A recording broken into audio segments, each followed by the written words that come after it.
नमस्कार दोस्तों, स्वागत है आपका अपना ही यूट्यूब चैनल टुडे एग्जाम पर।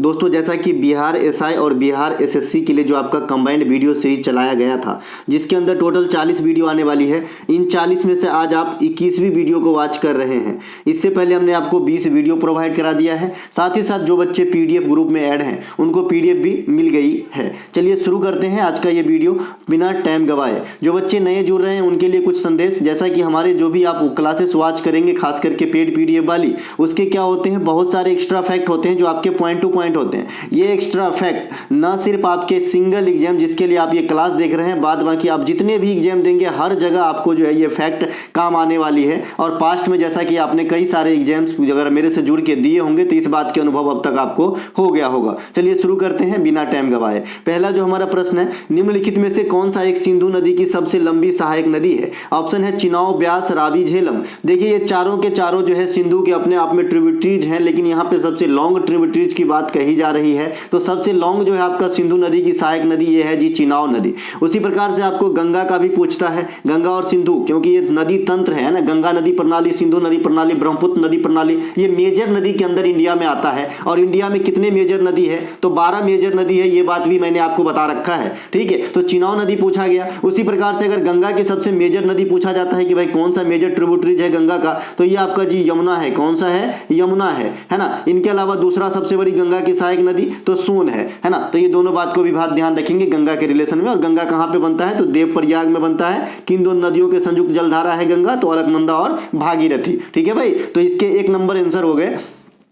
सिंधु, सतलज और ब्रह्मपुत्र, ये तीनों नदियां जो है देश के बाहर से निकलती है। देश के बाहर कहां से? तिब्बत से, तिब्बत के मानसरोवर के पास से जो है निकलती है। इसमें आपको ब्रह्मपुत्र नदी के बारे में 3 चीज पूछता है। तिब्बत में इस नदी को क्या कहा जाता है? तो सांगपो कहा जाता है। फास्ट चलेंगे, जो चीज पहली बार नया हो लिखिएगा। साथ ही साथ पीडीएफ अगर आप लेते हैं तो जरूर पीडीएफ से रिवीजन करिएगा वीडियो देखने के बाद। ठीक है मेरे भाई, सांगपो। इसके अलावा ब्रह्मपुत्र नदी जब इंडिया में इंटर करता है तो इसे दिहांग कहा जाता है। ठीक है, ब्रह्मपुत्र नदी की सहायक नदी में मैंने बताया था जो कंफ्यूजन पेयर है बराक नदी, क्योंकि बराकर नदी भी है एक।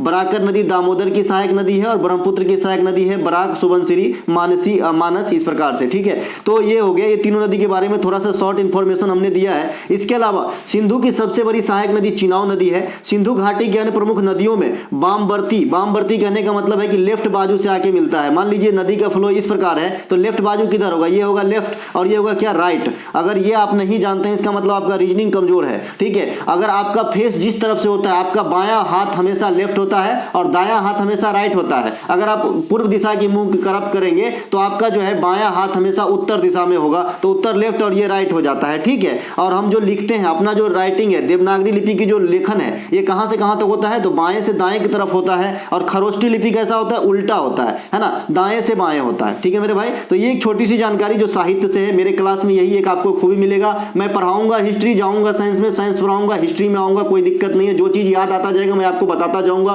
क्योंकि टाइम कितना भी लग जाए दूंगा इन्फॉर्मेशन पूरा। मैं चाहता हूं कि आप सफल हो भाई, है ना। मैं टीचिंग लाइन में मतलब बहुत ज्यादा फेमस नहीं होना चाहता कि आप लगे रहो, मेरे से जुड़े रहो, ऐसा नहीं है। आप अपना काम निपटा के निकलो, ठीक है, जितना जल्दी हो सके। ठीक है मेरे भाई, तो इसलिए हूं, है ना। तो ये चिनाव नदी हो गया। सिंधु घाटी के अन्य प्रमुख सहायक नदियों में बामवर्ती सहायक नदी बता दिया, झेलम होता है, चिनाव होता है, ब्यास, सतलज और जास्कर होता है। देखिए इस ब्यास नदी का आपसे नाम भी पूछा जाता है कि प्राचीन काल में इस नदी का नाम क्या हुआ करता था ब्यास का, तो आप क्या कहते हो? विपासा, है ना। और ये सिंधु का भी अगर आपसे पूछ ले, है ना, कि प्राचीन काल में इसका जो है नाम क्या हुआ करता था, तो सुतुद्री, है ना, सुतुद्री इसका नाम हुआ करता था प्राचीन काल में सिंधु का। ठीक है, तो ये सब ध्यान रखिएगा। इसके अलावा जो आपका है, कहाँ गया भाई, कहाँ गया ये, है ना। इसके अलावा सतलज और जास्कर भी इसके सहायक नदी है। दक्षिणावर्ती में यानी राइट एंगल से कौन, राइट साइड से आके कौन मिलेंगे सिंधु में? तो ये आपका श्योक नदी मिलेगा, गिलगित मिलेगा, काबुल नदी मिलेगा, ये सभी। ठीक है, सिंधु नदी कहाँ गिरती है? अरब सागर में गिरने वाली मेजर नदियों में से है। इसके अलावा ये पाकिस्तान भी जाती है, जैसे कि मैंने बताया था।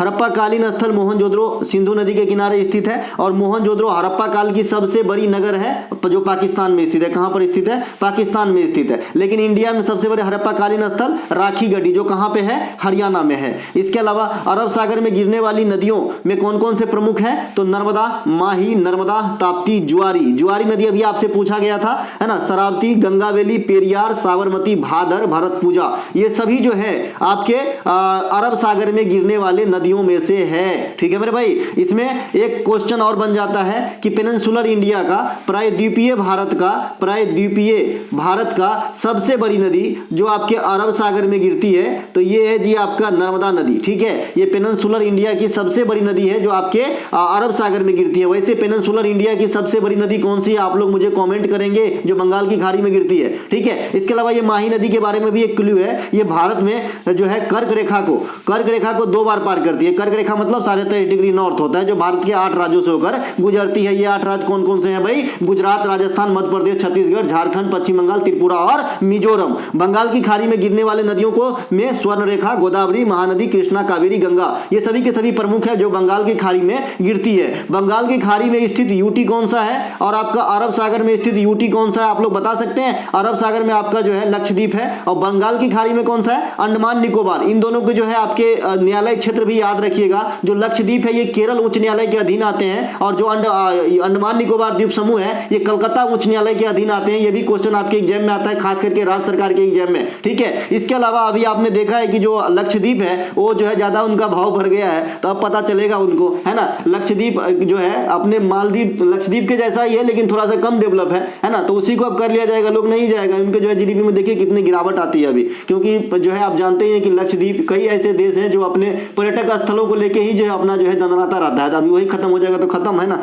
इसके अलावा भारत और पाकिस्तान के बीच सिंधु नदी पर जल विवाद समझौता कब हुआ था, 1960 में हुआ था। और इसमें कितने नदी को शामिल किए गए थे, तो 6 नदी को शामिल किए गए थे, ये बात भी ध्यान रखेंगे। इनके अलावा जो सिंधु जल समझौता हुआ था 1960 में, तो इंडिया की तरफ से तो आप समझ गए कि प्रधानमंत्री उस समय जो है जवाहरलाल नेहरू थे, लेकिन पाकिस्तान की तरफ से कौन भाग लिए थे, तो अयूब खान, ये राष्ट्रपति थे पाकिस्तान के उस समय, तो जो है इन्होंने भाग लिए थे। इनके अलावा नदी में भारत में सबसे लंबी कौन सी है, तो गंगा है, और इंडिया में तो गंगा हो गया, और दुनिया में सबसे लंबी नदी नील हो गया, और एशिया में सबसे नदी लंबी यांगटीसी क्यांग हो गया। देखिए गंगा आपका देवप्रयाग में अलकनंदा भागीरथी से मिलकर बनता है, और नील नदी का उद्गम क्या हो जाएगा जी, विक्टोरिया झील, और कहां गिरता है, भूमध्य सागर में। ठीक है, तो दोनों बात ध्यान रखेंगे। नील नदी के बारे में यह भी क्वेश्चन एग्जाम में आपसे डिमांड करता रहता है। इनके अलावा अगला प्रश्न, निम्नलिखित में से होने वाले रोग और उनके कारकों के साथ सही मिलान कौन सा है ना, तो काला ज्वर एडीजी ड्यूटी से होता है क्या, बिल्कुल गलत है ना। काली खांसी मादा एनीफिलीज से होता है, मलेरिया करवाएगा क्या। चिकुनगुनिया परटूसिस से होता है क्या, नहीं होता है। इसके अलावा इंसेफेलाइटिस क्यूलेसिस, हाँ तो इससे होता है जी। ऑप्शन नंबर डी यहाँ पे राइट आंसर हो जाएगा। ठीक है भाई, ऑप्शन में जो चारों है एक दूसरे के उल्टा पुल्टा किया गया है, बाद बाकी आंसर यही है। ठीक है, तो 4 नंबर हो जाएगा।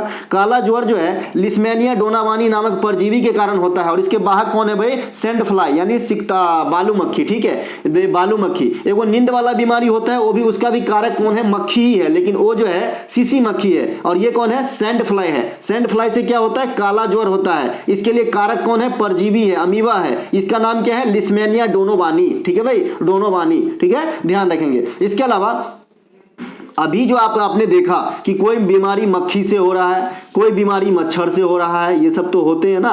ये सब एक सबसे बोले तो ये पैरासाइट है, परजीवी है, दूसरे पे डिपेंड रहता है, जू वगैरह। तो इस सबसे जो बीमारी होता है इन सबको क्या कहते हैं, तो इसे हम वेक्टर कहते हैं। क्या कहते हैं भाई, वेक्टर कहते हैं, वेक्टर कहते हैं। ये वाहक वाला जो आदमी होता है ना, जो मतलब आदमी तो नहीं है, ये जो जीव होते हैं उसे वेक्टर कहते हैं। ठीक है भाई, इसके अलावा काली खांसी परटूसिस के द्वारा होता है, काली खांसी। ठीक है, काली खांसी ये जुकाम का एक लक्षण है, और सर्दी जुकाम किससे होता है, वायरस से होता है। सर्दी जुकाम किससे होता है, वायरस से होता है भाई। इसीलिए जिसको सर्दी हुआ रहता है उससे दूर रहा कीजिए, या फिर वो नाक ढक के छींकने को सलाह दी जाती है। चिकनगुनिया नामक बीमारी एडिस इजिप्टी मच्छर काटने से होती है। इसमें भी मलेरिया के जैसे तेज बुखार आता है, लेकिन ये मलेरिया से ज्यादा खतरनाक होता है ना। खास करके ये जमा हुआ पानी पे होता है, और यहाँ पे ये मच्छर आते हैं। इनके अलावा मलेरिया रोग जो है मादा एनीफिलीज मच्छर के काटने से होता है, और प्लाज्मोडियम नामक परजीवी का संचार जो है शरीर में कर देता है, और इसी कारण जो है मलेरिया हो जाता है, जिसमें तेज बुखार के साथ साथ ठंडा लगता है। ठीक है भाई, ये ध्यान रखेंगे। मलेरिया में कुनेन का इस्तेमाल होता है, ये बात आप भी जानते होंगे। इसके अलावा पहले एक जूरी ताप करके दवाई आता था मेडिकल में, है ना, ये भी मलेरिया के लिए इस्तेमाल किया जाता था, मैंने इस्तेमाल करते देखा है लोगों को।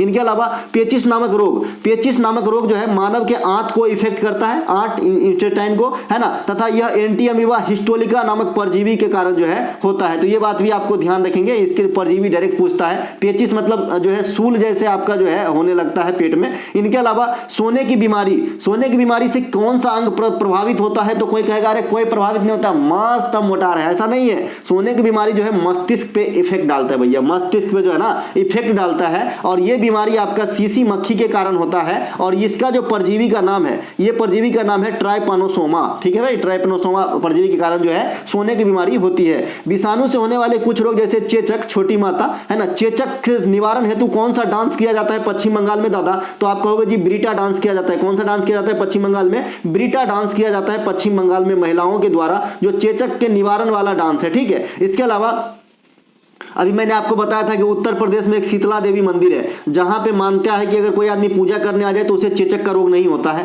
तो ये बात भी आपको ध्यान रखेंगे। इनके अलावा छोटी माता, ये भी चेचक का ही समझ लीजिए। खसरा, पोलियो, एड्स जो है इसमें क्या होता है? असंक्रामक तंत्र जो है ना ये भी नष्ट हो जाता है, यानी बीमारी से लड़ने की क्षमता जो है दोहन हो जाता है। इन्फ्लुएंजा, हेपेटाइटिस जिगर का रोग है, यकृत का रोग है, लीवर का रोग है आपका कौन सा? हेपेटाइटिस। पूछता है, जो पूछता है वही बात करूंगा, क्लास में कोई भी फालतू बात नहीं करूंगा क्योंकि टाइम ही नहीं है, इसलिए तो इतना फास्ट पढ़ा रहे हैं। पीलिया, डेंगू, रेबीज, मेनिंजाइटिस, ये सभी के सभी जो है आपके जो है वायरस से होने वाली रोग है। देखिए रेबीज का टीका का खोज कौन किया था? लुई पास्चर साहब ने किया था। कौन किया था? लुई पास्चर दूध के पाश्चुकरण का सिद्धांत की भी खोजा था और रेबीज के टीके का खोज भी किया था। रेबीज जो है कुत्ता, भेड़िया आदि के काटने से होता है, ठीक है भाई। इसे जलांतक भी कहा जाता है। जलांतक मतलब जल से डरने लगने लगता है, हाइड्रोफोबिया भी कहते हैं इसको, ठीक है। हाइड्रो माने जल ही होता है अंग्रेजी में। जीवाणु से होने वाले बीमारी का नाम कुछ इस प्रकार से है, जैसे टीबी, ट्यूबरकुलोसिस, इसके अलावा थायराइड,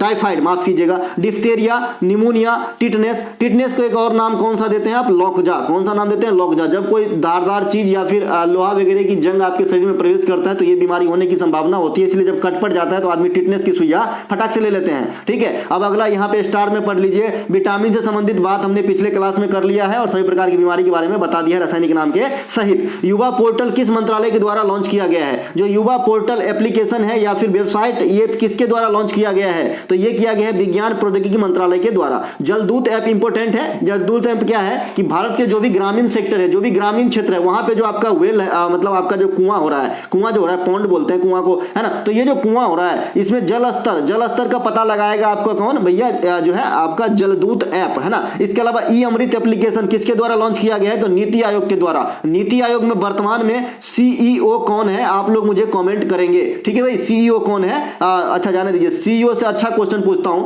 नीति आयोग के जो सीईओ होता है ना वो किस रैंक के अधिकारी होते हैं? बताइएगा, है ना। सचिव, है ना, सर्वोच्च न्यायालय के जज के समकक्ष, है ना। इस प्रकार से 2-3 ऑप्शन अपने मन से रख लीजिएगा, बताइएगा, है ना। इनके अलावा प्रधानमंत्री किसान एप्लीकेशन कृषि मंत्री नरेंद्र मोदी, नरेंद्र सिंह तोमर, माफ कीजिएगा, कृषि मंत्री नरेंद्र मोदी, हल्ला ही हो जाएगा दादा, है ना। कृषि मंत्री नरेंद्र सिंह तोमर के द्वारा लॉन्च किया गया प्रधानमंत्री किसान एप्लीकेशन। इसके अलावा ई समाधान एप्लीकेशन, ये यूजीसी के द्वारा लॉन्च किया गया है जो है समस्याओं को निपटाने के लिए। यूजीसी मतलब है ना यूनिवर्सिटी ग्रांट कमीशन, विश्वविद्यालय अनुदान आयोग। इसमें वर्तमान अध्यक्ष कौन है? एम जगदेश कुमार, जो आपके एसएससी के एग्जाम में पूछा भी गया था। इसके अलावा गुज्जर प्रतिहार वंश के किस शासक को जो है आदि बराह की उपाधि दी जाती है? बराह रूप जो आप तो समझते हैं भगवान विष्णु में के एक रूप में से इन्हें ये भी जाने जाते हैं, है ना। तो आदि बराह का जो है उपाधि किस शासक ने धारण किया था? तो मिहिर भोज किस वंश के हैं? है ना। कहां राजा भोज, कहां गंगू तेली, वो दूसरे भोज हैं, ठीक है। वो जो है वो दूसरा भोज है, ये मिहिर भोज है। मिहिर भोज किस वंश के हो जाएंगे भैया? गुज्जर प्रतिहार वंश के हो जाएंगे। गुज्जर प्रतिहार वंश जो है पहली बार ऐसा नहीं कि अस्तित्व में नागभट्ट प्रथम ही लाया, लेकिन वास्तविक फाउंडर या फाउंडर नागभट्ट प्रथम को ही कहा जाता है, ठीक है भाई। तो नागभट्ट प्रथम ही आंसर मारना जब आपके एग्जाम में आए, ठीक है। इस वंश की राजधानी था भीनमाल। कहां था भैया? भीनमाल। किससे? गुज्जर प्रतिहार वंश की राजधानी। गुज्जर प्रतिहार वंश के शासकों में आएंगे तो नागभट्ट प्रथम, वत्सराज, नागभट्ट द्वितीय, मिहुर भोज इत्यादि प्रमुख था। गुज्जर प्रतिहार वंश के बारे में अगर आपको जानकारी चाहिए तो आपको जानना होगा कहां पे? एहोल अभिलेख में। एहोल अभिलेख जो किससे संबंधित संबंधित है पुलकेशिन द्वितीय। और पुलकेशिन द्वितीय किस वंश से थे? तो चालुक्य शासक थे भैया। कौन से भैया थे? चालुक्य शासक थे। तो इनके जो अभिलेख हैं, एहोल अभिलेख, जिसे किसने लिखा है? तो कवि रवि कीर्ति के द्वारा लिखा गया है। ठीक है, एक देखिए इस प्रकार के दो क्वेश्चन एग्जाम में आता है ना। एक आता है कि प्रयाग प्रशस्ति में हरिसेन ने किसकी बड़ाई किया है? तो समुद्रगुप्त की बड़ाई किया है, क्योंकि भाई जिसके खाएगा उसी का गाएगा। तो समुद्रगुप्त के दरबार में ही रहते थे आपका कौन जो है हरिसेन। ठीक है, तो वो प्रयाग प्रशस्ति। और यहाँ पे एहोल अभिलेख में जो पुलकेशिन द्वितीय के बारे में संबंधित है या फिर उनके बारे में जानकारी मुहैया कराता है, तो इसमें जो है किसने लिखा है? तो कवि रवि कीर्ति ने। तो ये दोनों क्वेश्चन एक जगह याद रखिएगा। मैं आपको लिंकिंग प्रोसेस से और एक जैसा बात एक जगह बताता हूं, ताकि जो है आपके अच्छे से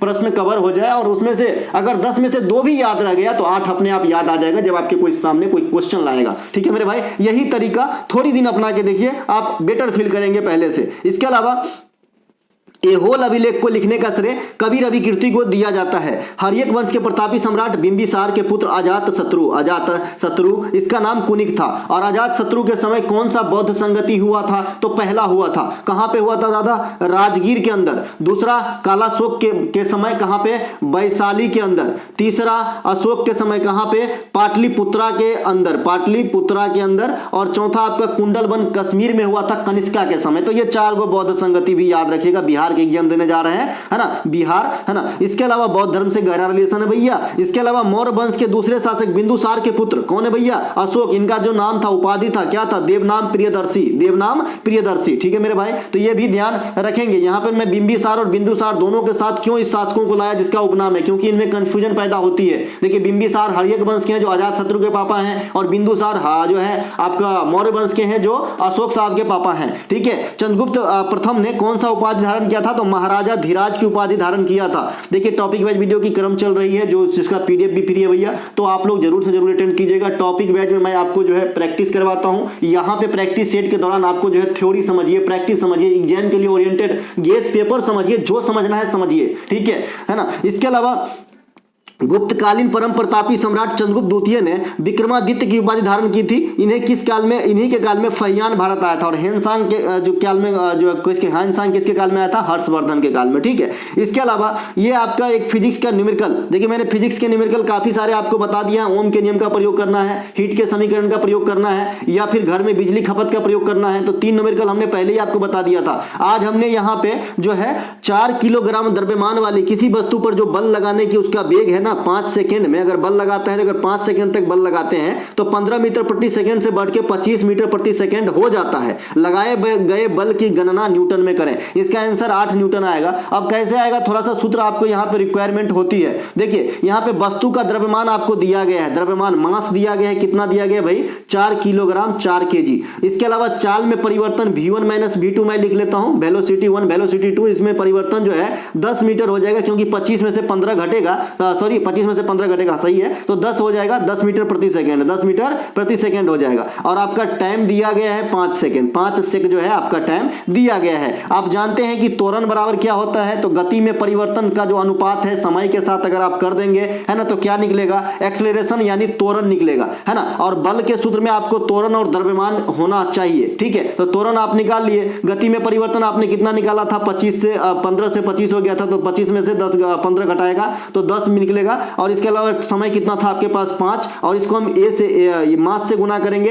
द्रव्यमान कितना था? 4 जी, है ना। तो 25 में से 15 गया 10/5, 10/5 मतलब होता है 2, और 4 से गुना करेंगे तो इसका हो जाएगा भैया 8। आप जानते हैं कि बल का एसआई मात्रक न्यूटन होता है, तो 8 न्यूटन जो है आपका इस न्यूमेरिकल का आंसर आया है। आप लोगों को समझ में आया होगा, आशा करते हैं। इसके अलावा सैयद मुश्ताक अली ट्रॉफी 2023 के विजेता कौन है भैया? पंजाब राज है, पंजाब राज है। उपविजेता कौन है? बड़ोदरा है। सैयद मुश्ताक अली ट्रॉफी क्रिकेट का कैसा फॉर्मेट है? तो 2020 एसकेवाई का पसंदीदा फॉर्मेट है। ये एसकेवाई मतलब सूर्य कुमार यादव, जो 2022 के लिए T20 फॉर्मेट क्रिकेटर में क्रिकेटर ऑफ द ईयर चुना गया था। ठीक है भाई। इसके अलावा सैयद मुश्ताक अली हो, रणजी हो, विजय हजारे हो, ये सब कौन करवाते हैं, है ना। तो ये सब करवाते हैं भैया कौन, अपना बीसीसीआई, ठीक है। रणजी ट्रॉफी 2022-23 वाला कौन जीता था, तो सौराष्ट्र, अभी उप विजेता बंगाल रहा था। सैयद मुश्ताक अली ट्रॉफी का फॉर्मेट मैं यहाँ पे अलग से भी लिख दिया हूँ, T20 फॉर्मेट है, ये भी पूछा जाता है। बीसीसीआई का गठन कब हुआ था, 1928 में, और प्रथम अध्यक्ष कौन बने थे, आर ग्रेंट गोवन बने थे। और अभी अध्यक्ष कौन है, तो आपका ये कौन है भैया, अभी जो अध्यक्ष है आपका, एक सेकेंड, बीसीसीआई के जो अध्यक्ष रोजर बिन्नी, है ना। कभी कभी कोई चीज पेट में रहता है और जबान पे आने में ना हो, जैसे लगता है रास्ता भटक गया है, ठीक है। इसके अलावा फुटबॉल में जो है संतोष ट्रॉफी 2023 के विजेता कौन है, कर्नाटक, और उप विजेता कौन है भैया, मेघालय। और ये मैच कहां पे हुआ था, सऊदी अरब में। मैं इस बात पे बहुत दिन से जोर डाल रहा हूं कि संतोष ट्रॉफी का वेन्यू पूछा जाएगा आपसे 2023 वाला, क्योंकि आप जानते हैं कि नाम लग रहा है संतोष, तो ऐसा लग रहा है कि बिहार में कराए गए होंगे, लेकिन ऐसा नहीं है, ये सऊदी अरब में भाई बजट ज्यादा होता है भाई। इसके अलावा डुरंड कप 2023 के विजेता कौन है, मोहन बगान, और उप विजेता ईस्ट बंगाल। अगला प्रश्न है, इसे अच्छे से समझिएगा। अच्छे बच्चे गलती करके आ जाते हैं आपके एग्जाम के अंदर और घर आके जो है अपनी नंबर सिस्टम में नंबर मिलाते हैं, तो फिर बोलते हैं कि सर इसमें चैलेंज किया जा सकता है क्या। अरे भाई पहले सही से समझो। देखो, दीर्घ ज्वार की घटना प्रत्येक महीना में कितनी बार होती है। ज्वार भी कई प्रकार के होते हैं, एक आपका शॉर्ट ज्वार होता है ना, लो टाइड होता है, वो हाई टाइड होता है। ये हाई टाइड की बात हो रही है जो महीना में मात्र 2 बार आता है। एगो आता है जी आपका पूर्णिमा के दिन, एगो आता है आपका पूर्णिमा के दिन, और एगो आता है जी आपका अमावस्या के दिन। ये 2 दिन आता है एक महीना में दीर्घ ज्वार। ये दीर्घ ज्वार में अलग कारण है, लघु ज्वार में अलग कारण है ना। तो ये सब थोड़ा सा समझ लीजिए, फिर भी मैं लास्ट में कंक्लूजन बताऊंगा जिससे आप ऐसे क्वेश्चन को एग्जाम में कर पाएंगे। मैं गारंटी देता हूं कि ऐसे क्वेश्चन जब एग्जामिनर पूछता है तो कुछ ऐसे क्लू लगा देता है कि जनरली जो बच्चे पढ़ के गए होते हैं वो गलती करेगा, ठीक है मेरे भाई। तो दीर्घ ज्वार जो है ये 2 बार आता है। कैसे आता है, अच्छा, दीर्घ ज्वार किसे कहते हैं कि वैसा ज्वार जो सामान्य से ज्यादा करंट का हो या पावर का हो, उसे दीर्घ ज्वार कहते हैं। सिंपल, दीर्घ माने बड़ा, तो हम देहाती भाषा देहाती जैसे बताएंगे, किताबी लैंग्वेज अपनी जगह है, ठीक है। तो ये हो गया भैया। तो ये एक अमावस्या के दिन आएगा और एक पूर्णिमा के दिन आएगा। अब उच्च ज्वार की घटना में कौन कौन इंक्लूड है, किसके किसके जो है अहम रोल है जो ये आता है ना। तो ये अहम रोल, अच्छा बहुत सारे बच्चा ज्वार और समझता ही नहीं होगा, जो नए होंगे बिल्कुल अभी तैयारी करना होगा। देखिए ज्वार जो है ना, समुद्र में जो जल का उफान होता है, एक फिक्स टाइम होता है, मैं टाइम भी इसमें बताऊंगा आगे कि 6 घंटा 13 मिनट के बाद जो है ज्वार के बाद भाटा आता है, और फिर 12 घंटे 26 मिनट के बाद सेम चीज दोहराता है ना। तो जो समुद्र के किनारे लोग रहता है, बहुत सारे लोग ऐसे रहता है जो आप देखे होंगे कि बड़े बड़े बिल्डिंग के बगल में जो है झोपड़ी भी रहती है। तो वैसे ही समुद्र के किनारे ऐसे नहीं कि खाली राजा महाराजा ही रहते हैं। तो जो गरीब तबके के लोग रहते हैं वो अपना बहुत सारे क्रियाकलाप समुद्र के किनारे भी करते हैं, ऐसा नहीं है, जो गलत है ना। तो उनको एक टाइम का फिक्स पता होता है कि इतने बजे से इतने बजे जो है नहीं आएगा यहाँ पे लहर, ठीक है। तो आप समझ गए होंगे मैं क्या कहना चाह रहा हूं, है ना। तो इसलिए जो है मैं बताऊंगा आगे इसमें कि कब कब आता है ना। तो एक दिन में 4 बार आता है, लेकिन दीर्घ ज्वार महीना में 2 बार आता है, पूर्णिमा और अमावस्या के दिन आता है। दीर्घ ज्वार में किसका किसका रोल होता है, सूर्य और चंद्रमा का रोल होता है। इसमें पृथ्वी का रोल जो है नगण्य के बराबर होता है, ठीक है। तो जो है सूर्य और चंद्रमा का रोल रखिएगा दीर्घ ज्वार में, है ना। एक सीध में हो जाता है, आकर्षण शक्ति डबल हो जाती है, दोनों का आकर्षण शक्ति हो जाता है, इसीलिए जो है हाई उठता है ऊपर, ठीक है मेरे भाई। इसके अलावा निम्न ज्वार की घटना आप समझ लीजिए, वो छोटका चुमुक लीजिएगा, एगो बड़का चुमुक लीजिएगा। तो छोटका चुमुक से ताला उठेगा जल्दी कि बड़का चुमुक से उठेगा, 5 किलो के चुमुक से फटाक से उठेगा कि 1 किलो के चुमुक से उठेगा, तो 5 किलो वाला से। तो ऐसे ही दोनों मिलकर लड़ेगा तो ज्यादा ना फोर्स लगेगा जी। तो एट्रैक्शन खिंचाव कर रहा है, तो सूर्य और चंद्रमा दोनों एक सीध में आगे खींच रहा है, तो ज्यादा ना ऊपर उठाएगा जल को, इसलिए दीर्घ ज्वार आता है, समझ रहे हैं। इसके अलावा देखो निम्न ज्वार की घटना होती है। निम्न ज्वार में सबसे पहले कैसी ट्रायंगल का शेप बनता है कि कैसा शेप में जो है सब आ जाते हैं, तो समकोणीय शेप में बताइएगा, 90 डिग्री पे आ जाता है, ठीक है। राइट एंगल ट्रायंगल बनाते हुए काम करता है। और इसमें जो है सूर्य चंद्रमा का आकर्षण बल एक दूसरे के विपरीत कार्य करने लगता है, इसीलिए जितना उठना चाहिए ना ज्वार उससे भी कम उठता है, इसे निम्न ज्वार कहते हैं, ठीक है भाई, ध्यान रखेंगे। तो दीर्घ ज्वार और निम्न ज्वार ये ज्वार से हटके है, जो रोज आते हैं ना उससे हटके हैं, ठीक है भैया। थोड़ा सा डिफरेंस है तभी तो अलग नाम है। पृथ्वी से चंद्रमा की अधिकतम दूरी होने से जो उत्पन्न होता है ज्वार, उसे हम कहते हैं अपोजियन, ठीक है भैया, है ना। पृथ्वी से चंद्रमा के निकटतम होने से जो ज्वार उत्पन्न होती है इसे हम कहते हैं पेरिजियन टाइड, ठीक है। अपभू उपभू का नाम सुने ना हिंदी में, और उसी को जो है यहाँ पे मैं अंग्रेजी में लिख दिया हूँ, क्योंकि अपभू इस प्रकार के आजकल बच्चे को भी लोग नाम रख देते हैं अप्पू, है ना। तो इसीलिए कंफ्यूजन ना हो, इसलिए मैं यहाँ पे अंग्रेजी में लिखा है। सूर्य से पृथ्वी की तुलना में जब अधिकतम दूरी हो जाती है तो इस घटना को अपसौर कहते हैं। और अपसौर प्रतिवर्ष की घटना घटित कब होती है, 4 जुलाई को होती है। ऐसे ही कुछ थे, ये टर्म इसलिए रखा है, बाकी यहाँ पे इसका कोई लेना देना नहीं है, ठीक है। 4 जुलाई को होता है और सूर्य से और पृथ्वी के बीच जब न्यूनतम दूरी काउंट की जाती है तो ये घटना आपके 3 जनवरी को होता है, अभी अभी होके गया, आपने फील भी किया होगा, है ना। तो इसे उपसौर कहा जाता है। देखिए ये जो 4 जुलाई होता है आप याद रख सकते हैं, अमेरिका अपना यूएसए जो है ये 4 जुलाई को ही अपना आजादी दिवस सेलिब्रेट करते हैं, ध्यान रखिएगा। इनके अलावा प्रत्येक दिन 2 बार ज्वार और 2 बार भाटा आता है, तो दिन में कितने, दिन रात मिला कितने घंटे होते हैं, 24 घंटे। लेकिन मैंने कहा कि भाई 6 घंटे 13 मिनट के बाद सेम क्रिया जो है विपरीत क्रिया दोहराता है। जैसे अभी मान लीजिए ज्वार आ गया, अब इसके जो है आफ्टर जो है 6 घंटे 13 मिनट के बाद भाटा आएगा, अब फिर इसके 6 घंटा 13 मिनट के बाद जो है फिर ज्वार आएगा, अब फिर 6 घंटा 13 मिनट के बाद भाटा आएगा, तो 6 चौका 24.52 यानी 24 घंटे 52 मिनट में एक सर्किल पूरा होता है। तो 2 बार ज्वार और 2 बार भाटा, इसलिए जनरली हम कह देते हैं कि एक दिन में 2 बार ज्वार और 2 बार भाटा आता है। पृथ्वी का एकमात्र उपग्रह कौन है भैया, चंद्रमा। चंद्रमा पे सी ऑफ ट्रैंक्विलिटी स्थित है, यानी शांति के सागर स्थित है, धूल आदि के जो है पाटा गया है ना। इसके अलावा सूर्य के अंदर ऊर्जा का स्रोत क्या है, नाभिकीय संलयन। संलयन क्या होता है, विखंडन क्या होता है बता दिए हैं। सेरेब्रम, हाइपोथैलेमस और थैलेमस नामक उपभाग मस्तिष्क के किस भाग का हिस्सा है, तो अग्र मस्तिष्क। देखिए मस्तिष्क को हम 3 भागों में बांटे हैं जनरली, है ना। अग्र मस्तिष्क, मध्यम मस्तिष्क यानी मिडिल वाला, और पश्च मस्तिष्क बैक साइड वाला। पक्ष मस्तिष्क के पास एक जो है कुआं जैसा गड्ढा होता है, इसीलिए लोगों को पाछे नहीं मारना चाहिए, खास करके बच्चे उच्चे को, ठीक है, क्योंकि वहां पे लग जाएगा, झनका देता है एकदम, ठीक है भाई। एक पिक्चर में आपने देखा भी होगा, नाना पाटेकर बोलता है इधर नहीं मारने का, दिमाग छोटा होता है ना। तो भैया ये कहीं ना कहीं यहीं से लिया गया होगा। तो मस्तिष्क को 3 भागों में बांटा गया है। अग्र मस्तिष्क, इसे हम प्रोसेंसेफ्लॉन कहते हैं, तथा मध्य मस्तिष्क मेंसेफ्लॉन कहते हैं, तथा पश्च मस्तिष्क जो है रैम्फोफेक्लोन कहते हैं, इस प्रकार से, है ना। तो ये सेरेब्रम का मुख्य कार्य क्या है, याददाश्त। आपके जैसे याददाश्त है, अगर जिसका याददाश्त अच्छा है, जल्दी याद रहता है, तो उसका सेरेब्रम बढ़िया से काम कर रहा है।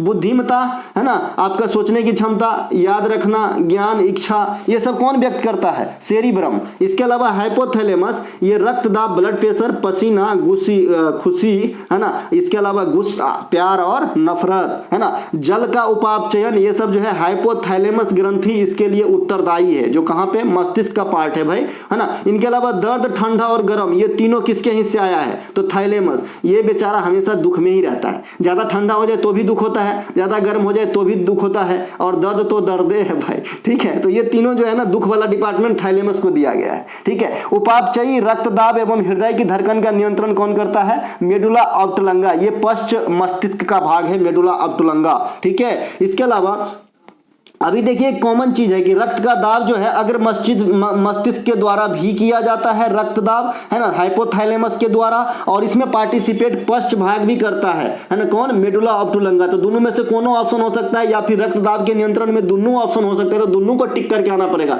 उदाहरण देते हैं, ज्यादा समझ में आएगा, बिना उदाहरण के समझते हैं आप लोग। जैसे देखिए, जैसे कहता है कि भाई किसी भी प्राणी में डीएनए कहाँ जो है आपका रहता है, तो जिसमें केंद्रक पाया जाता है, केंद्रक वैसे ही मैंने बताया था कि यूकैरियोटिक सेल में ही पाया जाता है, प्रोकैरियोटिक में नहीं पाया जाता है, और हम लोग में भी केंद्रक पाया जाता है। तो जिसमें केंद्रक पाया जाता है ना, उसके केंद्रक में डीएनए रहता है, ठीक है, केंद्रक में डीएनए रहता है ना। तो जो डीएनए रहता है केंद्रक के अलावा और कहां रहता है, तो माइटोकॉन्ड्रिया में भी रहता है। तो उसी प्रकार से मैंने अभी बताया कि थैलेमस के साथ साथ जो आपका मेडुला ऑब्टुलंगा है, वो भी रक्तदाब को जो है कंट्रोल करने में अहम योगदान निभाता है, ठीक है भाई। इसके अलावा मानव मस्तिष्क से संबंधित रोग होता है आपका अल्जाइमर, मेनिंजाइटिस, सोने की बीमारी। अभी आपने देखा कौन से मक्खी से हो रहा था, ये तो ये हो रहा था जी आपका सीसी मक्खी से, सिक्ता मक्खी से, और जो काला जड़ था वो बालू मक्खी से, सैंड फ्लाई से। मानव शरीर में सबसे कम सेल डिवीजन कहां होता है, मस्तिष्क में। इसीलिए हेलमेट पहन के कभी भी बाइक पे चलें, इसे मजाक में नहीं लीजिएगा, सीरियस हाथ जोड़ के रिक्वेस्ट कर रहा हूं। बाइक की एक्सीडेंट सबसे खतरनाक होती है दुनिया में, जैसा मेरा मानना है, क्योंकि उसमें कोई ऑप्शन ही नहीं होता, ठीक है ना। इसके अलावा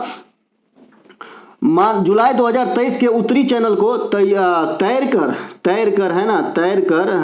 कर पार करने वाली सबसे कम उम्र के तैराक कौन बन गए हैं, उत्तरी चैनल को सब तैर कर पार किया है। ये तो ये है भाई अंशुमान जिंगरन, ये सबसे जो है कम उम्र के तैराक हैं जो उत्तरी चैनल को तैरते हुए पार किया है। इंग्लिश चैनल को पार करने वाले प्रथम भारतीय मिहिर सेन, ये आपके लुसेंट के विविध में छपा है। इंग्लिश चैनल को 2 बार पार करने वाली भारतीय महिला है बुला चौधरी। बुला चौधरी का भी कहानी इंटरेस्टेड है। ये पश्चिम बंगाल से ताल्लुक रखती है और ये राजनीति में भी सक्रिय रही। इनके अलावा भारत ही नहीं एशिया की पहली महिला जिन्होंने इंग्लिश चैनल को पार किया ये थी आरती साहा, तो इन्हें भी ध्यान रखेंगे। एवरेस्ट पर चढ़ाई करने वाली पहली दिव्यांग महिला कौन है भैया? अरुणिमा सिन्हा, इनकी कहानी मैंने बताया ही था। इनके अलावा गुरु नानक का जन्म कहां हुआ था? गुरु नानक का जन्म जो है 1469 में, है ना, 1469 में हुआ था, ठीक है। इनके अलावा गुरु नानक किस धर्म के संस्थापक थे? तो भाई सिख धर्म के संस्थापक आप सभी जानते हैं। सिख धर्म के 10वें गुरु कौन हुए? गुरु गोविंद सिंह हुए, गुरु गोविंद सिंह हुए। एक लड़का है, मुझे जैसा लग रहा है कि हरियाणा या पंजाब से, वो कमेंट करते रहते हैं, थोड़ा उसमें पंजाबी भाषा की झलक दिखता रहता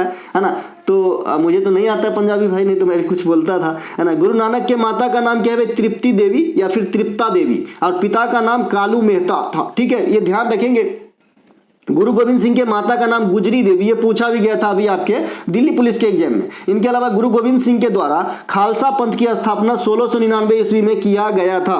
गुरु गोविंद सिंह की जन्म कहाँ होता है? पटना साहिब में, पटना से आगे स्टेशन एक पटना साहिब है। इसके अलावा समाधि कहाँ है? महाराष्ट्र के नांदेड़ में, है ना, महाराष्ट्र के नांदेड़ में हुजूर साहब, ठीक है। इनके अलावा अब गुरु गोविंद सिंह के संतानों की याद में प्रतिवर्ष 26 दिसंबर को क्या मनाते हैं भैया? तो ये वीर बाल दिवस के रूप में मनाते हैं, वीर बाल दिवस के रूप में मनाते हैं। सिख धर्म के दूसरे गुरु गुरु अंगद ने कौन से लिपि का प्रचलन शुरू किया था? तो गुरुमुखी लिपि का, है ना, गुरुमुखी का, ठीक है। और एक गुलरुखी होता है, गुलरुखी के नाम से कविता लिखता था सिकंदर लोदी, ठीक है। तो ये वो अलग चीज हो गया। ये गुरुमुखी लिपि है ना, ये आपका सिख धर्म से संबंधित है, जो गुरु अंगद को रिलेट करता है। अमृतसर शहर को बसाने का जो श्रेय है गुरु रामदास साहब को दिया जाता है। ये सिख धर्म के चौथे गुरु हुए, ठीक है। तथा गुरु 5वें गुरु जो हुआ ना आपका अर्जुन देव साहब, इन्होंने जो है हरमंदिर साहब, जो आपके सिख धर्म के सबसे बड़े मंदिर कहिए, गुरुद्वारा कहेंगे उनके लफ्ज में, है ना, तो ये जो हरमंदिर साहब है इसे बसाने या बनाने का श्रेय गुरु अर्जुन देव को दिया जाता है। और गुरु अर्जुन देव को जो है फांसी की सजा जहांगीर ने दिया था, ठीक है।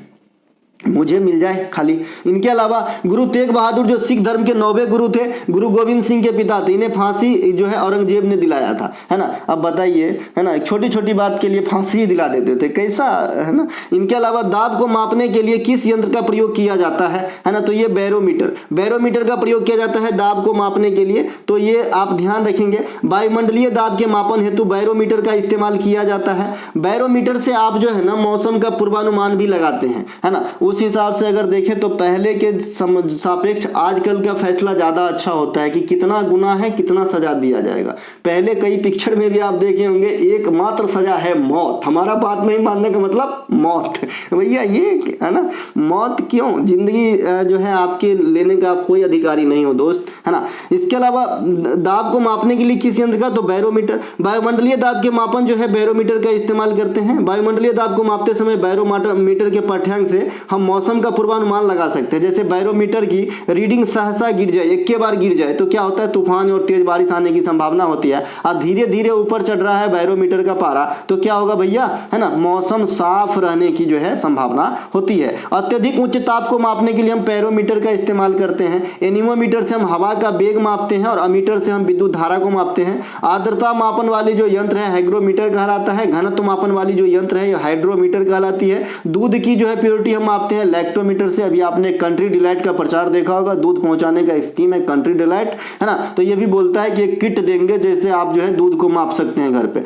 दाब का एसआई मात्रक पास्कल होता है और पास्कल के सिद्धांत पे hydraulic lift, hydraulic brake, hydraulic टेलर इत्यादि कार्य करते हैं, ठीक है। इनके अलावा निम्नलिखित में से कौन सी घटना सर्वप्रथम घटी थी? आपके सामने है। कुतुबुद्दीन ऐबक की मृत्यु, विजयनगर साम्राज्य की स्थापना, मोहम्मद बिन तुगलक का सत्ता में आना, भारत पर मुस्लिम आक्रमण। तो ऑप्शन नंबर डी, भारत पर मुस्लिम आक्रमण सबसे पहले हुआ। अरब आक्रमण कह सकते हैं इसे। आज का पहला क्वेश्चन जो टॉपिक वाइज था यही क्वेश्चन था, है ना। तो 712 में सिंध पर सबसे पहले मोहम्मद बिन कासिम ने आक्रमण किया था। उस समय सिंध का राजा कौन था? दाहिर। तो ये पूछा जाता है। गुलाम वंश के संस्थापक कुतुबुद्दीन ऐबक की मृत्यु 1210 में हुई थी, घोड़ा से गिरकर जब चौगान खेल रहे थे, है ना। गुलाम वंश को या ममलूक वंश भी कहा जाता है। मोहम्मद बिन तुगलक सत्ता में 1325 में आए और 1351 तक रहे। उनका वास्तविक नाम उल्लुगु खान था, उल्लुगु खान। और जूना खान जो है बचपन का नाम है, उल्लुगु खान उपाधि धारण किया था, ठीक है। इन्हीं के काल में मोरक्को के निवासी इब्न बतूता भारत आया था। इब्न बतूता ने रेहला नामक ग्रंथ रचा था जो अरबी भाषा की ग्रंथ थी। मोहम्मद बिन तुगलक के काल में साम्राज्य को कितने प्रांतों में बांटा गया था? तो 23 प्रांतों में बांटा गया था। मोहम्मद बिन तुगलक कश्मीर को छोड़कर समूचे भारत पे कब्जा कर लिया था, है ना। तो ये बात भी आपको ध्यान रखना लेना है, ठीक है। और पाकिस्तान में जो बलूचिस्तान प्रांत है वहां पर भी इसका कब्जा नहीं था, बाद में कि समूचे भारत पर जो है ये कब्जा कर लिया था, इसीलिए इसे दिल्ली सल्तनत के सबसे होनहार शासक कहा गया, ठीक है। इनके अलावा विजयनगर साम्राज्य की स्थापना 1336 में हरिहर एवं बुक्का ने किया था, है ना। इस पे 4 वंशों ने शासन किया था, है ना। संगम, तुलुब, सुलुब, अरबिदु, कहीं लिखा है, यहाँ लिखा है। कृष्णदेव राय इस वंश के सबसे जो है फेमस राजा है, तुलुब वंश से बिलोंग करते थे। आमुक्त मल्याद नामक किताब लिखी जिसकी भाषा तेलुगु हुआ करता था। नागलपुरम नामक कस्बा की बसाया कृष्णदेव राय, है ना। हजार खंबा जो आपका हजारा मंदिर है ये भी कृष्णदेव राय के नाम ही है, ये सब ध्यान रखेंगे। इसके अलावा इसके मंत्री परिषद को अष्टदिग्गज कहा जाता था, तो ये बात भी ध्यान रखेंगे। विजयनगर साम्राज्य का पतन तालीकोटा का युद्ध 1565 माना जाता है। सल्तनत पर प्रथम शासक कुतुबुद्दीन ऐबक और आखिरी शासक इब्राहिम लोदी पानीपत के प्रथम लड़ाई 1526 में बाबर के साथ हार जाते हैं और सल्तनत की समाप्ति हो जाती है। अगला प्रश्न है, नवंबर 2023 में मिशन दक्ष किस राज्य ने लॉन्च किया है? तो मिशन दक्ष जो है ये लॉन्च किया है भैया बिहार ने। देखिए यहाँ आंसर भी हमने मिशन दक्ष ही लिख दिया, बिहार है ना। मिशन दक्ष के माध्यम से राज्य में करीब 25 लाख छात्रों को, है ना, एडिशनल शिक्षा दिया जाएगा स्कूली शिक्षा के अलावा। इसमें कौन कौन से क्लास के बच्चे शामिल होंगे? तो 3 से लेकर 8 क्लास के बच्चे जो है इसमें शामिल होंगे, इनको जो है स्किल्ड किया जाएगा। बिहार में जो है मुख्यमंत्री उद्यमी योजना चल रहा है, इसके तहत मैक्सिमम लोन सीमा जो है 10 लाख रुपया है और प्रधानमंत्री मुद्रा योजना में भी मैक्सिमम लोन सीमा 10 लाख रुपया है। तो ये दोनों का जो है अंतिम पड़ाव जरूर याद रखिएगा। बिहार जो है एशियाई बैंक के साथ एडीबी के साथ एक करार किया है ताकि उनके रोड जो है बिहार में जो राज्य सरकार के राजमार्ग हैं उनको जो है अच्छे से विकास किया जा सके। बिहार में अब सरकारी सेवाओं में 75% आरक्षण देने की बात करी जा रही है, 75% आरक्षण, ठीक है भाई। इनके अलावा भारत में पार्लियामेंट का उद्घाटन किस वर्ष हुआ? 1927 में। पार्लियामेंट का उद्घाटन अंग्रेज वायसराय इरविन के समय हुआ था, जो रहेगा वही ना फीता काटेगा, तो इरविन था उस समय। इनके अलावा 27 में ही भारतीय ओलंपिक कमेटी का गठन हुआ था, किसके द्वारा? सर दोराबजी टाटा के द्वारा। बहुत ही सम्मानीय फैमिली द टाटा फैमिली, तो इनको सर हमेशा कहा कीजिए, क्योंकि आप जानते हैं कि अगर टाटा फैमिली जितना दान कर दिया, अगर उतना दान नहीं किया होता तो हो सकता है कि विश्व का पहला अमीर आदमी होता, ठीक है भाई। लेकिन उनके लिए ये सब जो है धन वगैरह बहुत छोटा चीज है, भगवान और इनको दे, है ना। तो टाटा नमन है भैया ऐसे सोच वाले इंसान को जिनके पास है दूसरों को खिलाते हैं जिनके नहीं है ना।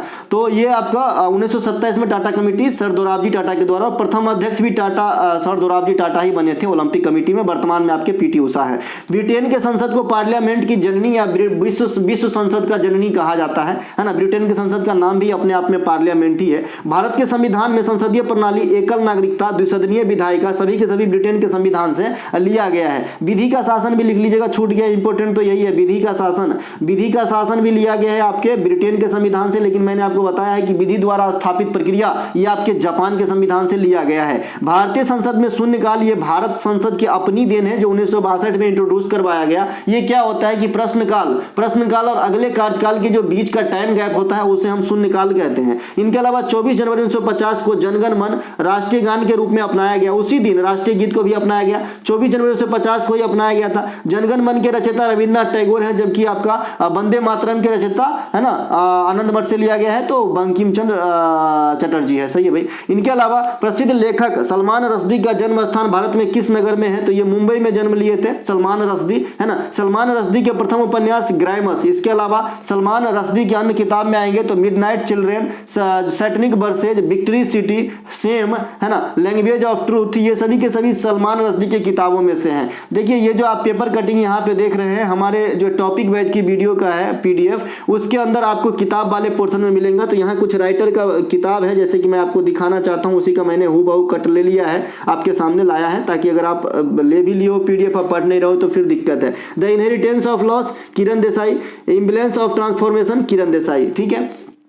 एगो अनीता देसाई की किताब अभी एग्जाम में आया था फिस्टिंग, तो ये बात भी ध्यान रखेंगे, फिस्टिंग, तो ये आपका अनीता देसाई की किताब है। देखिए दोस्तों पीडीएफ के बारे में जानकारी देना भूल गया, अगर जो बच्चे पीडीएफ के बारे में पीडीएफ हमारा कोई भी पेड पीडीएफ लेना चाहते हैं, पेड पीडीएफ मतलब 299 199 वाली रकम नहीं है मेरे पास भाई, है ना। इतने अमीर नहीं बनना चाहते हम सिर्फ इतना चाहते हैं कि हमारा काम चलता रहे, जो कुछ सब्सक्रिप्शन होता है कुछ एप्लीकेशन का या फिर जो हमारा डाटा वगैरह जाता है उतना ही आ जाए, बस आप लोगों से और कुछ नहीं चाहिए। और आप क्या समझते हैं कि पीडीएफ में हमारा 2000 3000 4000 बच्चा बिक जाता है, नहीं चाहिए, जितने बचते हैं लिमिटेड, और मैंने हर के लिए 500 ही रखा है कि 500 बच्चा हो जाए क्लोज कर दो, है ना, क्योंकि मुझे रिजल्ट चाहिए। ठीक है मेरे भाई, तो ये जो है इसके दाम है 25 से लेकर आपका जो है 100 रुपये तक की पीडीएफ है, ये मैक्सिमम 100 रुपये तक की पीडीएफ है। 100 रुपये में लेते हैं तो एक फुल फ्लेज पीडीएफ है, इसके बाद मुझे नहीं लगता कि आपको कोई किताब की आपकी जरूरत होगी। अगर 100 रुपये की पीडीएफ जितना मैं दूंगा उतना पढ़ लीजिए, साथ ही साथ आप इसके सभी वीडियो का जो है प्लेलिस्ट वॉच कर लीजिए, और जो मैं मौखिक रूप से बताता हूँ उसको कहीं नोट कर लीजिए। आपके जीके जीएस में अगर कोई भी कसर आ जाए तो मुझे बताइएगा, यहीं पे है, 100 का आप ज़्यादा भी ले सकते हैं मुझसे।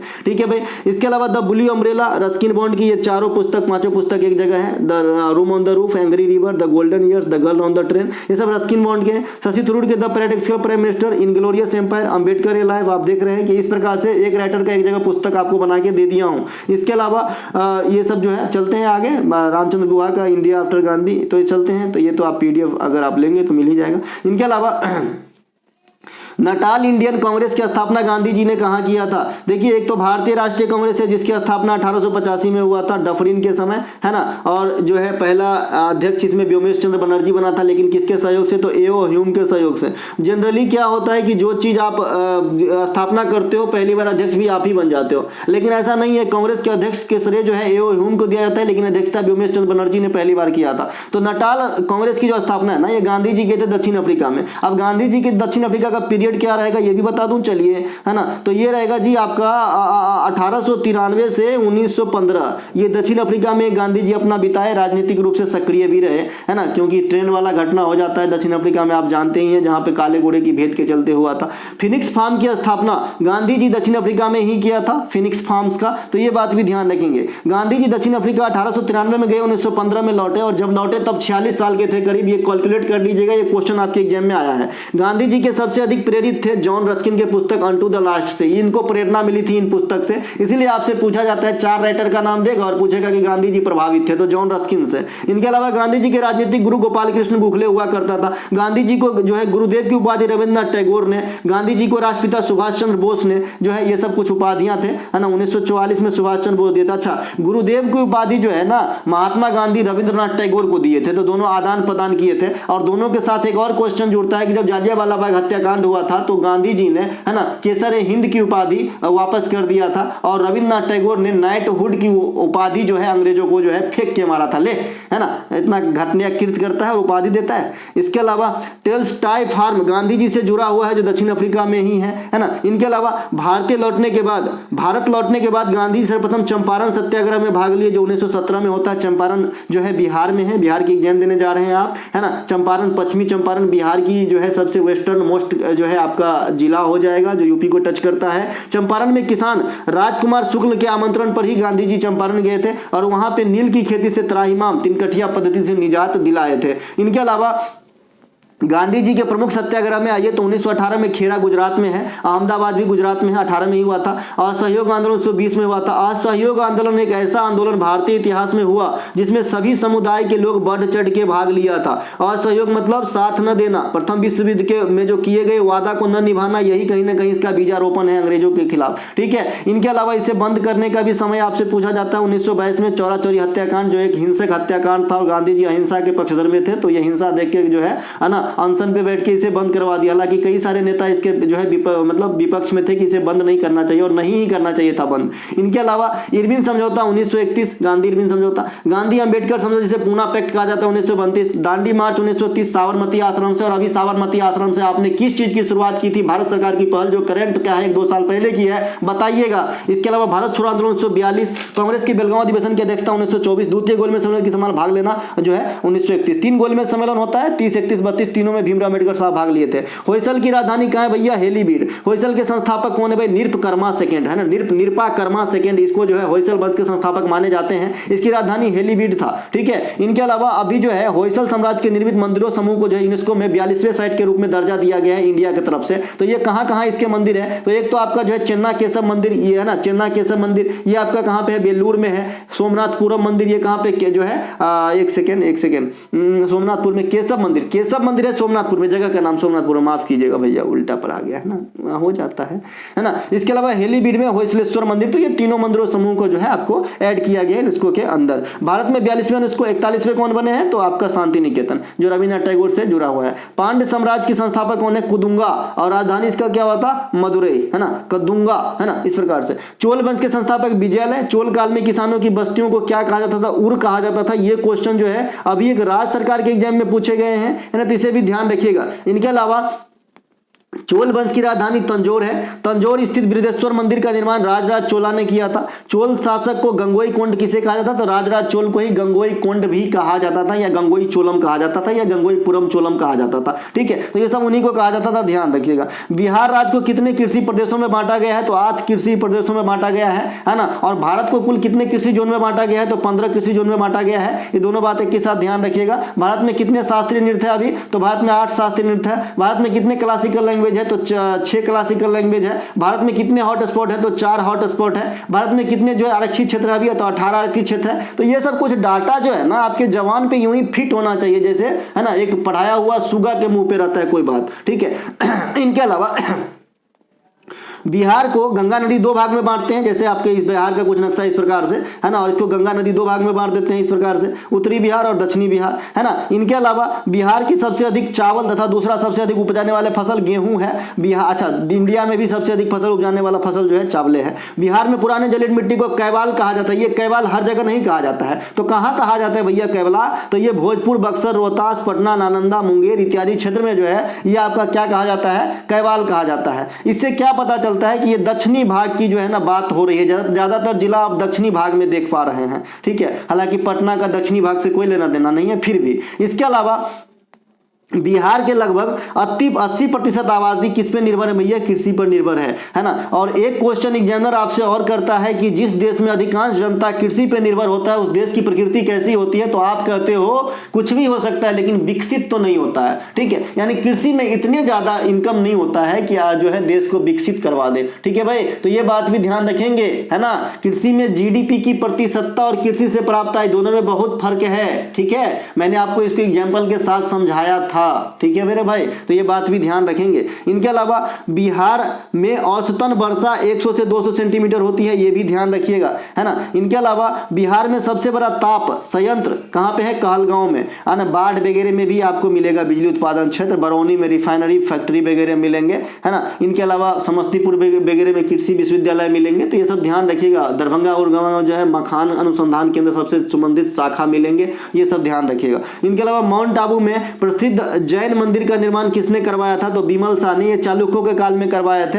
दिलवारा का जैन मंदिर, चालुक्य के काल में कहने का मतलब है कि चालुक्य के अधन कार्य थे ये बिमल शाह। ठीक है, तो दिलवारा का जैन मंदिर ये चालुक्य शासकों के द्वारा बनवाया गया था। यहाँ पे यही चीज जो है दोबारा लिखा गया, तो आप एक बार कहोगे बिमल शाह, एक बार कहोगे चालुक्य। इसके अलावा दिलवारा माउंट आबू राजस्थान में स्थित है। यहाँ जो है कई जैन मंदिर है, जैसे आपका आदिनाथ का है, भगवान महावीर का भी है, पार्श्वनाथ का भी है। इसके अलावा एक पारसनाथ का मंदिर जो है एक जो है आपका पारसनाथ की चोटी है, ये कहाँ पे है? तो ये आपका झारखंड में, ये भी जैन तीर्थ स्थल है। यहाँ पे इसका नाम है समेध शिखर। ठीक है, जैन धर्म का प्रमुख त्योहार कौन सा है? पर्युषण। जैन धर्म के संस्थापक ऋषभ देव और अंतिम या 24वें तीर्थंकर भगवान महावीर। इसके अलावा पालिताना का जैन मंदिर कहाँ पे है? गुजरात में है। बिहार में जल मंदिर भी जैन मंदिर को ही समर्पित है ना। इसके अलावा निम्नलिखित में से किस संघ समिति या संस्था के संस्थापकों के साथ मिलान सही किया गया है? तो देखिए, संश्रेष्ठ of Indian society Gopal Krishna Gokhale की है, तो बाल गंगाधर तिलक साहब के साथ मैच है, गलत है। भारत में थियोसॉफिकल सोसाइटी महात्मा गांधी नहीं, Annie Besant. Hindustan socialist republican association Bhagat Singh. Rashtriya Swayam सेवक सहायता अटल बिहारी वाजपेयी, ये भी गलत है, तो हेडवेगार है। तो ये आपका जो ऑप्शन नंबर सी एकदम राइट आंसर है। भगत सिंह के साथ हासरा जुड़े हुए हैं। ठीक है भाई, तो option number C right answer है। संश्रेष्ठ ऑफ इंडिया में बता दिया गोपाल कृष्ण गोखले साहब 1905 में किए थे। थियोसॉफिकल सोसाइटी भारत में एनी बेसेंट लाई थी, कब लाई थी? 1882 में। और मुख्यालय कहाँ पे खोला था? अड्यार में। इसके अलावा थियोसॉफिकल सोसाइटी जो है पूरे विश्व स्तर पे, है ना, मैडम ब्लावत्स्की और कर्नल अलकाट कहाँ पे? 1875 में। कहाँ पे? अमेरिका में इंट्रोड्यूस करवाया गया था। इसके अलावा ये वाला लाइन को मैं पढ़ के सुनाता हूं, सुनिए ठीक से। देखिए सबसे पहले क्या होता है, एचआरए का गठन होता है, हिंदुस्तान रिपब्लिकन एसोसिएशन। इसमें जो है बहुत सारे नेता थे, सचिन सन्याल, चंद्रशेखर आजाद, भगत सिंह और इनके कई सारे साथियों के मिलकर जो है इस संबंध सभा का गठन किया गया था। ठीक है, तो बीच में क्या होता है कि इनके जो सदस्य होते हैं, काकोरी हत्याकांड वगैरह हो जाता है 25 में, है ना, तो इसमें क्या होता है बहुत सारे आदमी को सजा आदि हो जाता है। तो ये जो संघ था ये थोड़ा सा ना सुस्त होने लगता है। ठीक है, तो सबसे पहले चंद्रशेखर आजाद साहब अपने मन में सोचता है कि इसको जो है थोड़ा सा मॉडिफाई किया जाए, इसका नाम बदल के थोड़ा सा मॉडिफाई किया जाए, और ये एचआरए शब्द में जो है आपका एस जो है डालने का बात सोचा था, हसरा, हिंदुस्तान सोशलिस्ट रिपब्लिकन एसोसिएशन। लेकिन चंद्रशेखर आजाद साहब सिर्फ सोचे, यानी एक क्लू दिए कि ऐसा करना चाहिए, भगत सिंह साहब को बात किए। तो भगत सिंह साहब जो है इसको 1928 में दिल्ली के फिरोज शाह तुगलक मैदान जो, माफ कीजिएगा, फिरोज शाह कोटला मैदान, उसमें बैठ के अपने नौजवान सभा का गठन भी पूछता है 1926 में हुआ था, भगत सिंह साहब ने किए थे। तो इनके अपने सदस्यों के सर्वसम्मति से जो है इस एचआरए का नाम बदल के हसरा कर दिया। आई होप आपको समझ में आया। जब आपसे एग्जाम में पूछेगा कि हसरा की, है ना, नामकरण का प्रस्ताव सबसे पहले किसने दिया था, तो चंद्रशेखर आजाद, लेकिन हसरा का नामकरण किसने किया, तो भगत सिंह। यही लाइन इसमें लिखा गया है। मैं चलता हूं आगे। इसके अलावा इंडिया हाउस की स्थापना लंदन में किया गया था श्यामजी कृष्ण वर्मा के द्वारा 1905 में। गदर पार्टी की स्थापना लाला हरदयाल सैन फ्रांसिस्को अमेरिका में। होम रूल लीग का संचालन इंडिया में एनी बेसेंट और तिलक ने 1916 में किए थे। बिहार में किस पक्षी बिहार में साइबेरिया पक्षी प्रवास के लिए आते हैं? देखिए बहुत सारे पक्षी कई सारे देश को लांग जाते हैं प्रवास के दौरान, तो बिहार में भी आते हैं साइबेरियन पक्षी। तो ये कहाँ आते हैं, तो कवर पक्षी बिहार बेगूसराय, और कुशेश्वर पक्षी बिहार दरभंगा। ये कुशेश्वर जो है हमरे गांव से दूर तो है लेकिन दरभंगा में ही है। इसके अलावा बिहार की बेगूसराय स्थित कवर झील, ये पहली बार रामसर साइट में शामिल किया गया था बिहार में किसी स्थल को। इसके अलावा बिहार का एकमात्र टाइगर रिजर्व पश्चिमी चंपारण में वाल्मीकि वाला, है ना। इनके अलावा बिहार का राष्ट्रीय पक्षी कौन सा भैया, गोरैया है। प्रतिवर्ष गोरैया दिवस कब मनाते हैं, पढ़ाया हूं, बताइएगा। प्रतिवर्ष गोरैया दिवस कब मनाता है, प्रतिवर्ष गोरैया दिवस आप कब मनाते हो, आप या नहीं, हम नहीं, हम सब कब मनाते हैं। इसके अलावा बिहार का पहला डॉल्फिन अभयारण्य विक्रमशिला है। इसके अलावा बिहार में प्रथम कृषि विश्वविद्यालय समस्तीपुर में खोला गया था, ये ध्यान रखेंगे। डीएनए में से संबंधित निम्नलिखित में से कौन सा एक गलत है? यह सभी आनुवंशिक क्रियाओं को संचालित करता है, एकदम सही है। इसकी इकाई जीन होती है, सही है। प्रोटीन के संश्लेषण को नियंत्रित करता है, ये भी सही है। इनमें से कोई भी गलत नहीं है, तो ऑप्शन नंबर डी यहाँ पे राइट आंसर हो जाएगा डीएनए के बारे में। अब आते हैं डीएनए को थोड़ा और समझते हैं। सबसे पहले एगो आरएनए होता है और एगो डीएनए होता है। डीएनए को हम डाइऑक्सी राइबो न्यूक्लिक एसिड कहते हैं, आरएनए को हम डाई हटा देते हैं, बाद बाकी राइबो न्यूक्लिक एसिड कह देते हैं। इसमें इसके द्वारा क्या होता है कि माता पिता, बलात्कारी इत्यादि का पता लगाया जाता है इनके जो है डीएनए टेस्ट से। इनके अलावा डीएनए मुख्य रूप से कहाँ पाया जाता है, केंद्रक में। अगर केंद्रक के अलावा और कहीं बात करेंगे तो माइटोकॉन्ड्रिया में, और माइटोकॉन्ड्रिया को ऊर्जा गृह कहा जाता है सेल के अंदर। इसके अलावा डीएनए किस पदार्थ से मिलकर बने होते हैं, जिस पदार्थ से मिलकर बने होते हैं उसे न्यूक्लियोटाइड्स कहा जाता है। और न्यूक्लियोटाइड में कौन कौन सा चीज शामिल होता है, साइटोसिन होता है, गुआनिन होता है, एडेनाइन होता है और थायमिन होता है। आपने कोरोना काल में एक तो रैपिड वाला टेस्ट देखे होंगे, और एगो जो है एगो आरटीपीएस क्या होता था भाई, एगो होता था, एगो रैपिड वाला नाक में सूंघा तुरंत बता देता था। तो ये सब यही सब कारण हुआ करता था। ठीक है, इनके कारण डीएनए में डबल हेलिक्स मॉडल की खोज जो है वाटसन एवं क्रिक ने किया था, तो ये बात भी ध्यान रखेंगे। इनके अलावा डीएनए को प्रयोगशाला में सबसे पहले संश्लेषित करने का विचार यह किए, ये कौन है भैया, आर्थर कोर्नबर्ग है। और डीएनए को जो है डीएनए के कोड के माध्यम से प्रोटीन के संश्लेषण की खोज जो है हरगोविंद खुराना ने प्रयोगशाला में किया था। इसी कारण 1968 में हरगोविंद खुराना को सर्वप्रथम, है ना, भारतीय होने के लिहाज से सर्वप्रथम बताया हूं कि चिकित्सा के क्षेत्र में नोबेल पुरस्कार मिला। ये भारतीय मूल के हैं और इनका जन्म पंजाब के रायपुर नामक गांव में हुआ था, जो वर्तमान में वो प्रांत अभी पाकिस्तान में चला गया है। ठीक है मेरे भाई। इनके अलावा भारत के वर्तमान झंडे का स्वरूप को कब अपनाया गया, 22 जुलाई 1947 को। अभी हमारी बात हो गई थी 24 जनवरी 1950 को जो है राष्ट्रीय गान और राष्ट्रीय गीत दोनों को अपनाया गया था। राष्ट्रीय गान के लेखक और राष्ट्रीय गीत के लेखक अभी बता दिए थे। सर्वोच्च न्यायालय को देखिए, सर्वोच्च न्यायालय में भी थोड़ी सी क्लू है। सर्वोच्च न्यायालय देखिए 26 जनवरी 1950 को थोड़ी सी बात कही गई, लेकिन जो पूर्ण रूप से जब संविधान लागू होगा, है ना, 26 जनवरी 1950, सही बात है 26 जनवरी 1950। इसके बाद 2 दिन के बाद जो है इसे पूर्ण रूप से समझ लीजिए कि अस्तित्व में आई। तो 28 जनवरी 1950 भी आपके ऑप्शन में हो सकते हैं, और जब ये दोनों में से रहे तो 28 जनवरी 1950 ही लगेगा कि सर्वोच्च न्यायालय का गठन कब हुआ। ठीक है, या फिर कब अस्तित्व में आया। ठीक है भाई।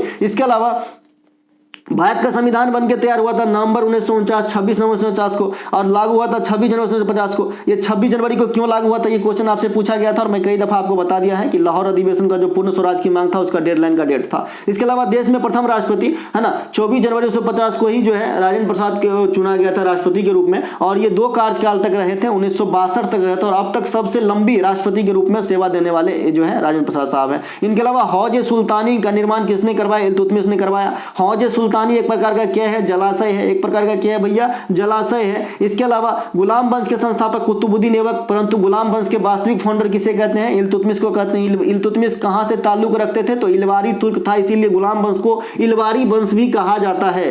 इल्तुतमिश ने 40 तुर्कों के सरदारों का एक समूह का गठन किया जिसे तुर्कान चिहलगानी कहा जाता है। कुतुब मीनार का निर्माण कार्य पूर्ण करवाया, लेकिन नींव कौन रखा था, ऐबक ने। तांबा और चांदी का, तांबा का जीतल और तांबा का चांदी का टका चलवाया कौन, इल्तुतमिश ने। दिल्ली की स्थित प्रमुख हौजे खास का निर्माण करवाया था जी अलाउद्दीन खिलजी ने। अलाउद्दीन खिलजी बाजार नियंत्रण प्रणाली भी लाया था, अस्थायी सेना भी रखा था, सीरी में किला भी बनवाया था, दक्षिण भारत की विजय भी किया था। अलाई दरवाजा स्थित कुब्बतुल इस्लाम मस्जिद, अलाई दरवाजा भी लगवाया था कौन भैया, अलाउद्दीन खिलजी है ना। ये अपने आप को सिकंदर ए सानी कहा करता था। जहां पना नगर की स्थापना, लाल गुंबद की स्थापना, बेगमपुरी मस्जिद की स्थापना, ये सभी के सभी जो है ना मोहम्मद बिन तुगलक के नाम है। ठीक है, दीवाने कोई जो है कृषि विभाग, दीवाने अमीर या दीवाने कोई, ये भी जो है आपका मोहम्मद बिन तुगलक है। बिहार में मैग्नीज मुख्यतः किस जिले में मिलेगा, गया में मिलेगा। बिहार में बॉक्साइट मुंगेर और रोहतास जिला में भी मिलती है। बिहार के अबरख, गया अबरख जो है गया में, नवादा में, मुंगेर और भागलपुर में मिलेगा, यहाँ पे आपको अबरख मिलेगा। और झारखंड में कहाँ मिलेगा, और अबरख कोडरमा में।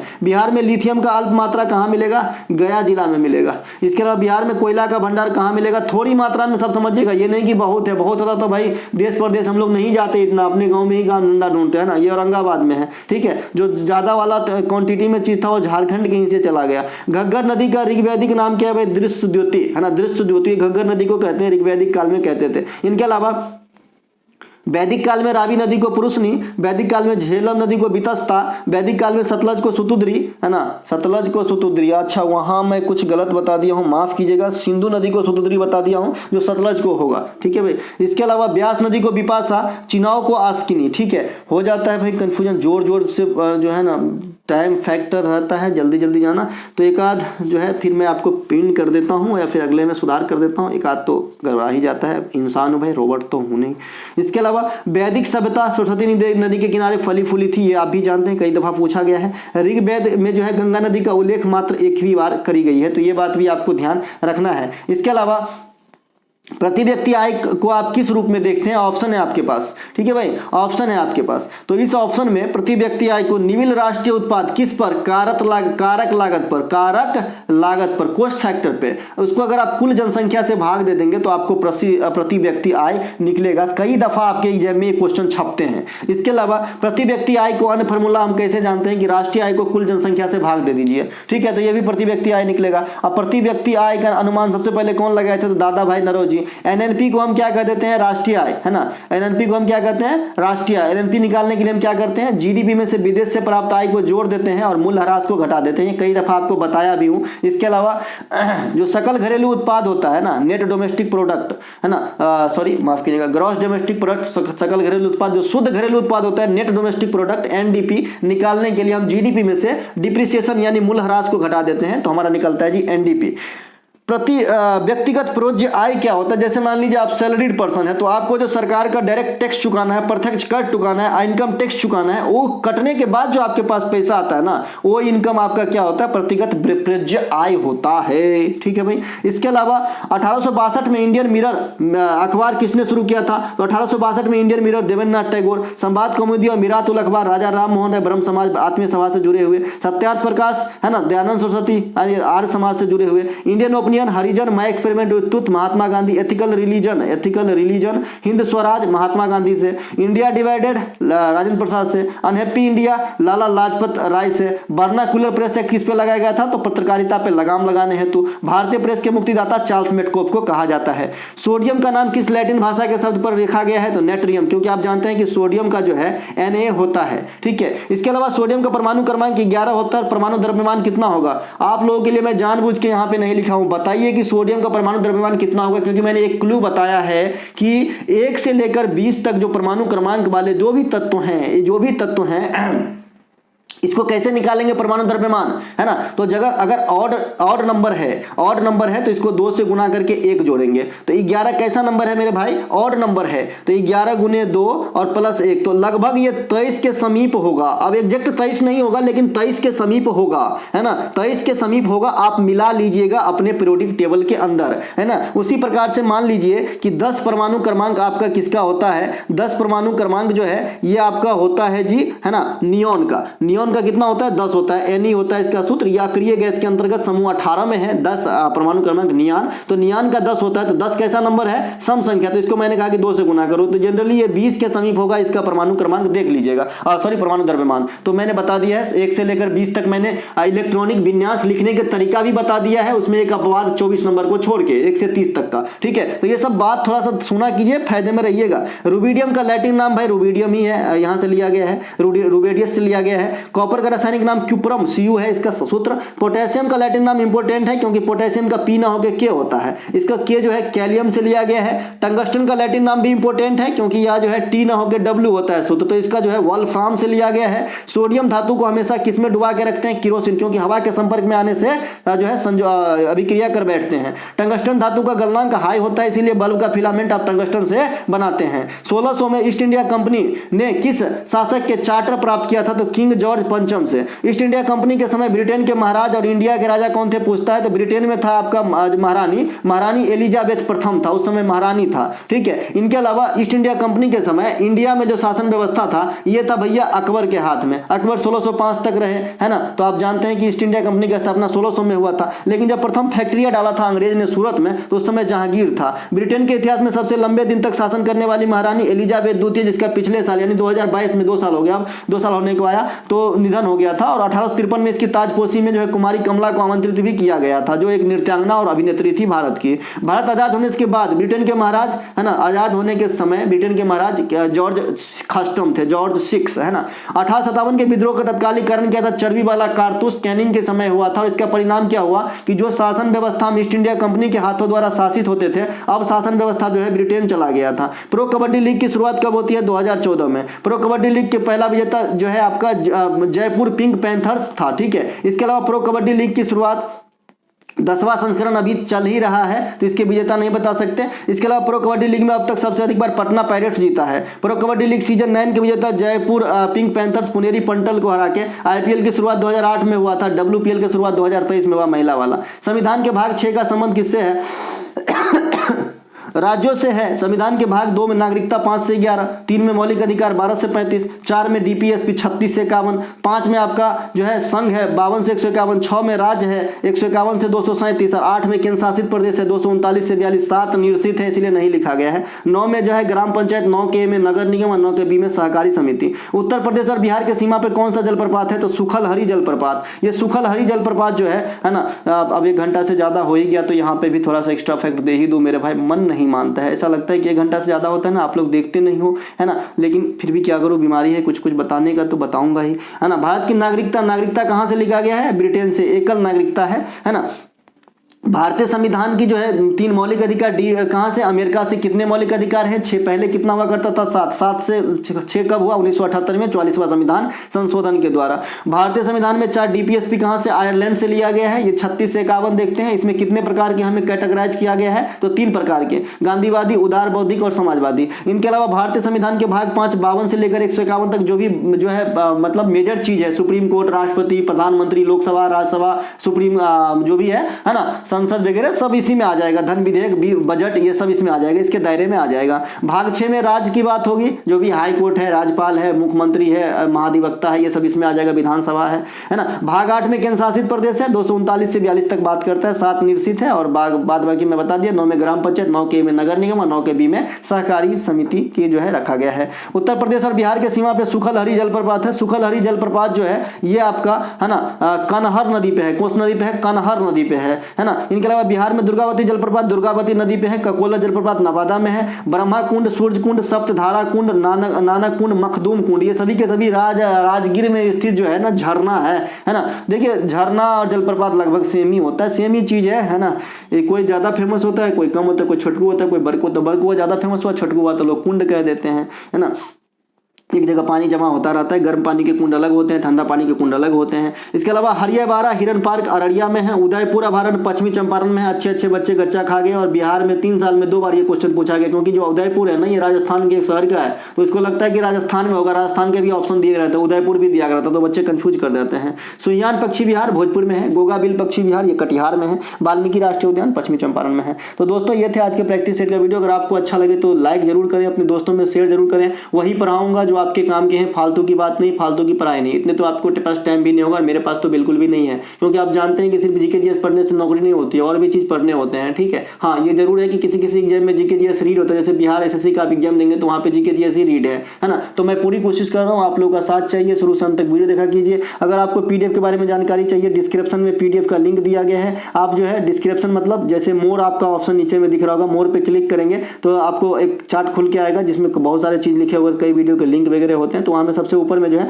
फॉर पीडीएफ एक लिंक है, लिंक को क्लिक करना है, आपको व्हाट्सएप पे ले जाएगा, आपको व्हाट्सएप पे मैसेज करना है और पीडीएफ के बारे में जानकारी प्राप्त करनी है। अगर इच्छुक है तो आप ले सकते हैं। पीडीएफ का दाम ऐसा रखा गया है कि एक बार आप ऑटो की भाड़ा स्किप कर दोगे ना 2 किलोमीटर का, तो आपके पास पीडीएफ आ जाएगा और वो पीडीएफ आएगा जो आपके एग्जाम में रिजल्ट दिलाएगा। मिलेंगे हम अगले वीडियो में। जय हिंद दोस्तों।